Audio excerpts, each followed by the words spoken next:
onneen koo qulqulluun har'a si jaalataa balbala isaa banee taa'ee si eegataa jiru natti hin tolle. Ashama harka fuunee karaa hedduu fi argannee fi bakka jirtan hundumatu nageenyi isiniif haa baay'atu jecha har'ammoo affeerraa wayii gallee ani Fooziyaan kara iddoo bashannanaa wayii yeroo xiqqoodhaaf gorree jirra. Kanaaf isa Fooziyaa kan beektan yeroo baay'ee diraamaa ishiitiin koomeediidha jaartii taatee hojjetti. Kanaaf Fooziyaan entertainmentiinis kan ishiiti. Like, share, subscribe gochuudhaan hin raaffatina. Asumaanis immoo argannee tuubii fi Raahel tuubii like, share, subscribe gochuuf akka hin raaffanne har'a Fooziyaan immoo gaafii akkuma beektan gaafachuufanii amma Fooziyaan kunoo chaanaala ishiitis beeksifattee ofiis beeksistee achiin booda kara gaafii biyyaatitti hin deemaa jechuudha. Amma kara Fooziyaatitti kan isin dabarsa. Ashamaa harka fuunee daawwattootaa fi nageenyi badhaadhayi ana biratti bareeda akkuma beektanitti maqaan Fooziyaadha.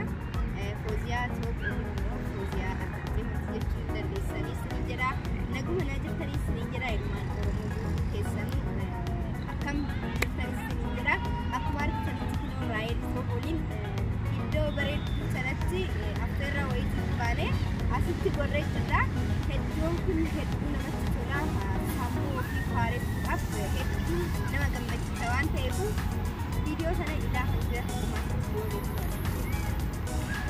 kanaaf hordoftoota Raahel tuubiitiif argannee tuubii har'a Fooziyaan ammoo akkuma beektan Raahel kan beekamtu mammaaksota adda addaa fi hibboo yookiin sorgoo jenneetti dhufnee irraa sorgoon keenya kan har'a nuti kanatti dhufu garuu Fooziyaan itti mammaaksan gaafadhaa jechaan naa deebistee jechuudha. Fooziyaan amma kana mammaaksa kiyyaatti kan deema. Mammaaksa malee waan hin jedhu qaba. Raahel fi daawwattoota Raahel Itoobiidhaan ani hedduu mammaaksa hin danda'u. Hedduu walaloota waan isin jettu guutuu hin danda'u. Mammaksas dhiibboos hin danda'anii. Namni dinaa isin jedha. Bakka naani dadhabe isin narraa deebistanii jedhee isinillee abdadhee dhufee jira isin jedha. Ani dhiibboos hin danda'u. Wanna hundumaa oolumaan deebisnaa jechuudha isin na gargaara adaraa keessan ishiin irree namni ta'e isin namni dinaa hin jedha. Koomentii godhuudhaan cinaa dhaabbadha. Wantumaan deebii kiyya. Oolana dadhabe isin deebisaa isin jedha. Yaa Raahel namni dinaa adaraa daawwattoota deebisee jedheera. Daawwattoota kiyya kaanillee inni kun gaafii afaan Oromoo naannoleen hundi naannoodhaan jiraniin adda addaa gaafii adda addaa qaba deebii adda addaas ni qaba. Kanaaf Fooziyaa har'a gabaabduu hin gaafadha. Fooziyaan akkaataa itti naa deebistu isinillee daawwachaa jirtu. Kanaaf Fooziyaan kara gaafii kiyyaatti kan deebi'a. Abbaan mana jiraa gurri ala jiraa jechuun maal jechuudha? Abbaan mana jiraa gurri ala jiraa. Hin beekne dhugaa. Abbaan mana jiraa gurri ala jiraa kun anaaf haaraan taane garuu kaanii oolan dadhabee kanaan akkuma nama sitti dubbadhetti bakka naani dadhabee daawwattoonni kiyya hin deebisanii deebii keemmoyyuu koomentii jalatti si barreessan jedheen jira. Ani kana hin danda'u isaan si deebisan. Yaaluu beektu jechuun Fooziyaa maallaqa dhala Oromootiin amma taate parsantii 50 yaalti. Parsantii kaan immoo ani deebisuu danda'a. Daawwattoonni kiyyas koomentii jalatti barreessuu danda'u jechuudha. Deebii kana. Abbaan ala jira maqaan ala jira jechuudha. Abbaan mana jira gurri ala jira jedhe. Maqaa ilma namaa ta'uu noo. Kanaaf hordoftoota keenya gaafii tokkoon Fooziyaa gaafadhee ammas immoo kara biraa deemee nama biraa gaafadhaa. Gaafiin kun abbaan mana jira gurri ala jira jechuun waan isaan jedhan hin beekan jechuudha. Inni manuma keessa jira malee sanuma waan irratti haasa'u waan irratti haasa'amu hin beeku. Maqaa ilma namaa sanuma maqaa ilma namaa hiikkaasaa akkatti adda babaasee himuu dadhaburree maqaa ilma namaati sanuma fakkeenyaaf amma ilmi namaa of beeka malee waan irraa odeessu san hin beeku maquma namaati jechuudha san. Kanaaf abbaan waan isaan jedhan hin beeku waan ta'eef inni mana jira gurri isaa ala jira jechuun akkasii. Kanaaf hordoftoonni Raahel Tuubiitii fi Arganneetuu fi Raahel kanumaan itti fufti. Amma immoo kara nama biraa deemen isin gaafadha. Kanaaf turtii gaarii daqiiqaa muraasan booda walitti deebinan isiniin jedha. Ashama harka fuunee jirra hordoftoota Raahel Tuubiitii fi Arganneetuu fi arrammoo kuulanii kakunoo akkuma Fooziyaa gaafadheetan immoo kuulanii gaafii biraa gaafadha. Gaafiin kiyyas akkuma beektan mammaaksa. Kanaaf kuulanii isinii fidee jira. Kuulanii waan jettu dhagaati saniin booda immoo isinitti deebi'aa jechuudha. Assalamu alaikum warahmatullahi wabarakatuh. Daawwattoota Raahel Tuubii fi Arganneetii akka nagee qabdanii fayyaa qabdan abdii qabna. Nuti arraa feerraa jajjumaa feeree argamee gamanumaan itti bashannanee qilleensa fudhannee inni gamana dhufnee arra Raahel gaafii takka akkaasii qabanaa jette gaafii sangaa walumaan turtii gaarii yoon hin dadhabees yoon deebisees yoon kufees isin na cinaa jiraadha na jajjabeessa kun kuulanii kana jaatiin irraa deebisaan isin jaawwarroota na jaallatanii keessatti. Kanaaf hordoftoonni Raahel Tuubiitii fi kuulanii Tuubii asumaan chaanaalota tana like, share, subscribe gochuu fi commentii barreessuu akka hin irraanfanne.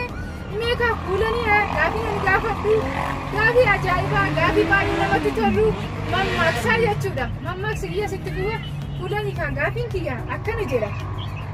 Abbaan daadhii dhugee fi ilma afaan mi'aawuu jedha. Daadhii dhugee fi ilma afaan mi'aawuu yookiin hin urgaawuu jechuudha. Kana lamaanuu fudhachuu dandeenya. Afaan mi'aawuu yookiin hin urgaawuu lamaan akkana fakkaatetti hin deebisa daawwattoota biyya. Daawwattoota biyya gaan akkana fakkaatetti hin deebisa yoon akkumaan isiniin jetti na cinaa dhaabbadha. Akkana fakkaatutti waan abbaan dalagu ilmi dalaguu hin danda'u yaada jauna fakkaata.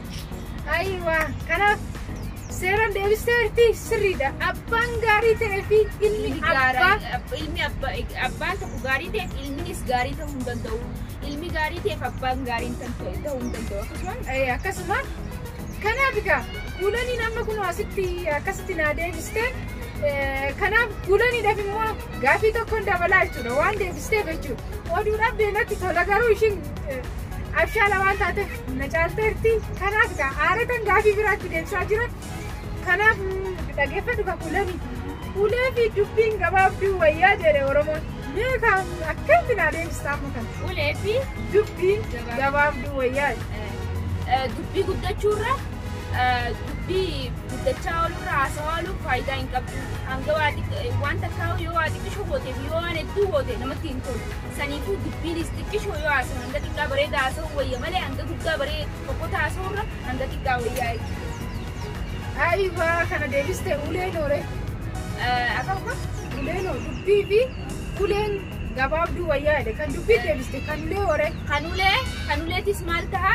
Ulee xiqqishoo kana dhalaa takka ni jiraame. Ulee xiqqishoo kana dhahurra ulee qaceelloo yoo tumte aara ni baastaa jechuudha. Akkasuma fakkaata. Mooniin hojjetama. Akkasuma kana dhukkufte. Kanaaf hordoftoota keenya dubbii baay'isuurra jechoota afurii sadi jechoota ijoo lafa kaawwachuudha jechuudha. Kara uleetitti yoo deemnu immoo ulee dheeraa tokko qabdee akkana gochuun baay'ee si dadhabsa beektan. Ulee gabaabduu takka akkanatti qabatteetuma akkasitti ribeetaan rukuttaa jechuudha. Kanaaf haala salphaadhaan akkanatti deebi'an kuulaniin deebisteerti.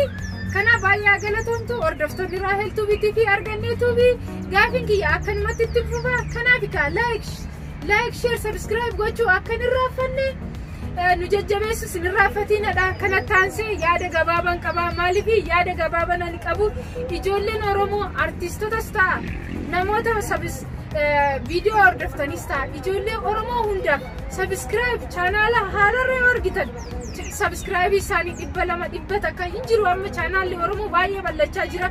Kanaaf ijoollee san mushkiyya bichaa aduun ta'e ijoollee warra nu gadi jiran kanaafis like, share, subscribe godhaa fi ijoollee Oromoo guddisaadha agartanii jirtu kaa ijoollee. Oromoon akkuma duubatti hafnetti arrabee duubatti jirra. Duubarra sadarkaa sadaffaarra kara lammaffaatti siqnee lammaffaarra kara tokkoffaatti akka siqnuun isiniin jedha. Ergaan ani dabarsus kanuma ijoolleen Oromoo wal jaaladhaa, wal kabajaa, guruupii uummadhaa. Kanaaf egaa hordoftoota Raahel Tuubii TV argannee tuubii gaafiin kiyya dhumee jira. Viidiyoo biraatiin hanga walitti deebinutti bakka jirtan hundumattuu fayyaa taa'aa. Sa'aatiin kun sa'aatii galgalaati. Sa'aatii kara manaa galaa jirru.